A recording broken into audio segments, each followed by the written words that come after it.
Welcome everyone. Today we will continue with the same topic. It is given here that we have observed in activity 3.9 that all metals do not react with oxygen at the same rate.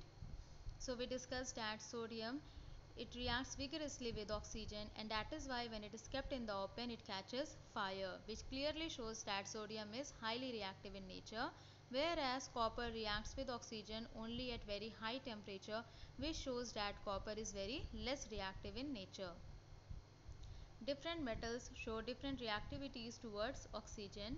Metals such as potassium and sodium react so vigorously that they catch fire if kept in the open. Hence, to protect them and to prevent accidental fires, they are kept immersed in kerosene oil.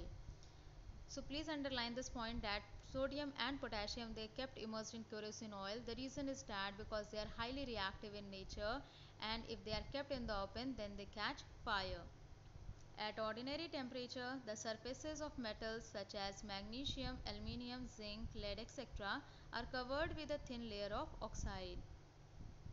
And this point we also discussed in chapter 1 when we were discussing about burning of magnesium ribbon, that before burning of magnesium ribbon, first magnesium ribbon, it has to be cleaned with sandpaper, so that whatever the oxide layer has been formed over the surface of magnesium ribbon, when it will be removed, then it will be much easier for the magnesium ribbon to catch fire.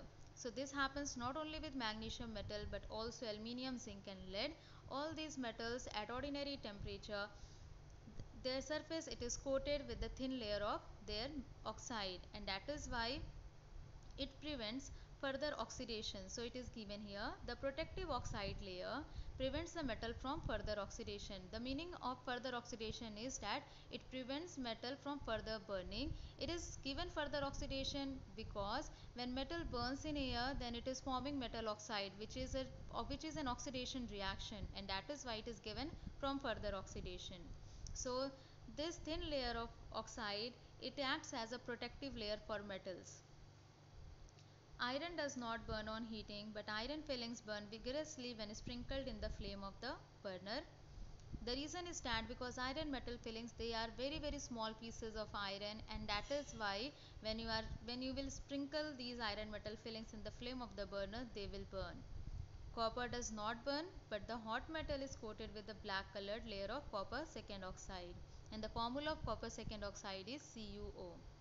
The other important thing which you have to remember is the color of copper oxide. The reason is that because this is your observation when you will burn copper in air at high temperature. Silver and gold do not react with oxygen even at high temperatures. Now silver and gold, they are the example of least reactive metals, and they do not react with oxygen even at high temperature.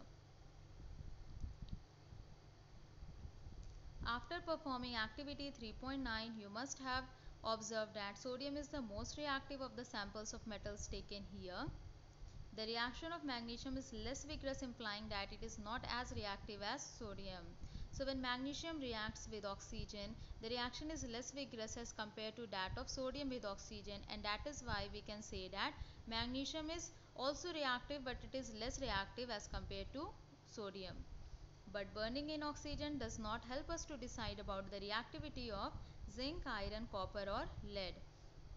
Particularly for zinc, iron and lead, the reason is that because zinc, iron and lead, all these three metals, they are moderately reactive in nature, and that is why it is not easy for us to decide about their reactivity just on the basis of the reaction of these metals with oxygen.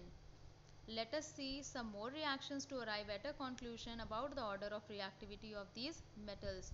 So this is the first chemical reaction we have discussed of the metals. Now we will discuss some more chemical reactions which will help us to arrive at a conclusion, so that we can place these metals on the basis of their order of reactivity. Now a lot of chemical reactions they have given, but they have given everything in a theoretical manner. So I will provide you chemical equations of all the chemical reactions listed in your book.